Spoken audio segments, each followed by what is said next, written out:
ಕೆಲವು ಸ್ಥಳಗಳು ಕೇವಲ ಪ್ರವಾಸಿ ತಾಣಗಳಲ್ಲ, ಅವು ಸಾವಿರಾರು ವರ್ಷಗಳ ಕಥೆಗಳನ್ನು ತಮ್ಮೊಳಗೆ ಅಡಗಿಸಿಕೊಂಡಿವೆ. ಇಂದು ನಾವು ಅಂತಹ ಒಂದು ಪವಿತ್ರ ಸ್ಥಳಕ್ಕೆ ಬಂದಿದ್ದೇವೆ. ಅದುವೇ ಮೇಲುಕೋಟೆಯ ಧನುಷ್ಕೋಟಿ.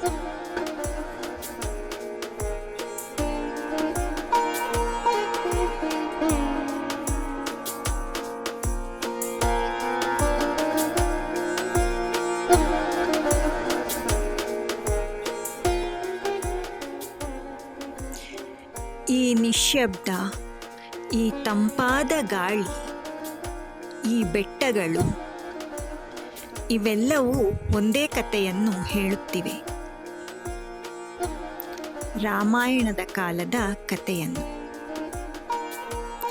ಧನುಷ್ಕೋಟಿ.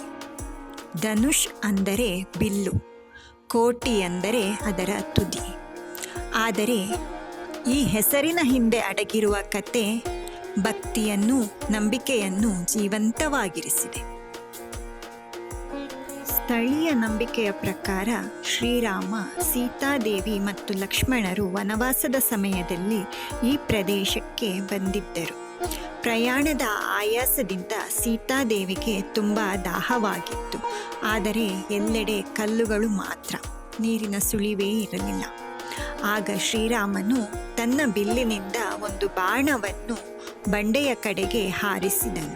ಆ ಕ್ಷಣವೇ ಕಲ್ಲಿನೊಳಗಿಂದ ನೀರು ಉಕ್ಕಿ ಹರಿಯತೊಡಗಿತು ಎಂದು ಇಲ್ಲಿನ ಪುರಾಣ ಹೇಳುತ್ತದೆ. ಇಂದು ನಾವು ನೋಡುತ್ತಿರುವ ಈ ನೀರಿನ ಬುಗ್ಗೆಯನ್ನು ಸೀತಾಕುಂಡ ಎಂದು ಕರೆಯುತ್ತಾರೆ. ಬೇಸಿಗೆಯ ಬಿಸಿಲಿನಲ್ಲಿಯೂ ಈ ನೀರು ನಿರಂತರವಾಗಿ ಹರಿಯುತ್ತಿರುತ್ತದೆ ಎನ್ನುವುದು ಇಲ್ಲಿನ ವಿಶೇಷತೆ. ಇದು ಕೇವಲ ನೀರಿನ ಬುಗ್ಗೆ ಅಲ್ಲ, ಇದು ಭಕ್ತಿಯ ಸಂಕೇತ, ನಂಬಿಕೆಯ ಪ್ರತೀಕ, ಪ್ರಕೃತಿಯ ಮಡಿಲಿನಲ್ಲಿ ಅಡಗಿರುವ ಒಂದು ಪವಿತ್ರ ನೆನಪು.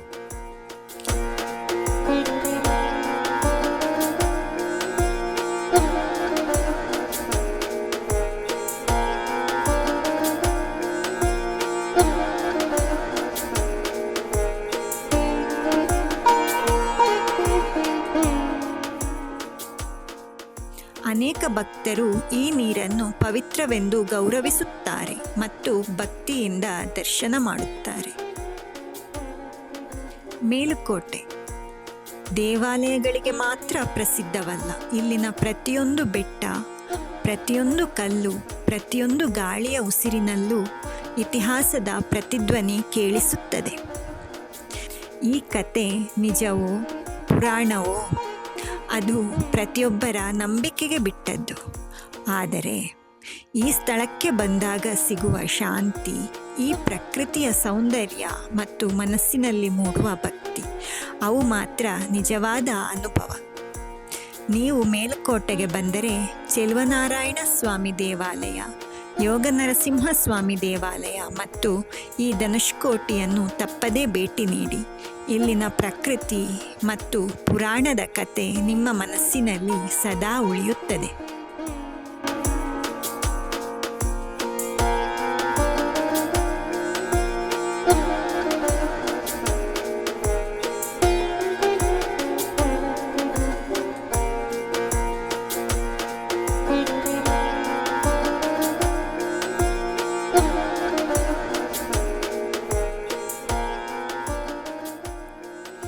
ಈ ವಿಡಿಯೋ ನಿಮಗೆ ಇಷ್ಟವಾದರೆ ಲೈಕ್ ಮಾಡಿ, ಶೇರ್ ಮಾಡಿ ಮತ್ತು ನಮ್ಮ ಚಾನಲ್ಗೆ ಸಬ್ಸ್ಕ್ರೈಬ್ ಮಾಡಿ. ಮುಂದಿನ ವಿಡಿಯೋದಲ್ಲಿ ಮತ್ತೊಂದು ಅದ್ಭುತ ಸ್ಥಳದೊಂದಿಗೆ ಭೇಟಿಯಾಗೋಣ. ಧನ್ಯವಾದಗಳು. ನಮಸ್ಕಾರ.